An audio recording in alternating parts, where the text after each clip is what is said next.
ಬಾನಂಗಳದಲ್ಲಿ ಪಕ್ಷಿಗಳ ಕಲರವವನ್ನ ನೋಡ್ತಾ ಇದ್ರೆ ಮನಸ್ಸಿಗೆ ಅದೇನೋ ಹರ್ಷ.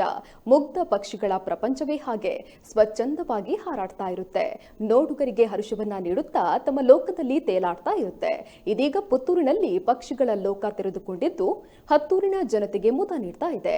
ಪುತ್ತೂರಿನ ಬಸ್ ಸ್ಟ್ಯಾಂಡ್ನಲ್ಲಿರುವ ಮಹಾತ್ಮ ಗಾಂಧಿ ಪ್ರತಿಮೆಯ ಬಳಿಯ ಅಶ್ವತ್ಥದ ಮರದಲ್ಲಿ ಬಿಳಿ ಬಣ್ಣದ ಹಕ್ಕಿಗಳು ಆಶ್ರಯ ಪಡೆಯುತ್ತಿದ್ದು ಅಶ್ವತ್ಥ ಮರದ ಸೌಂದರ್ಯವನ್ನ ಹೆಚ್ಚಿಸಿದೆ.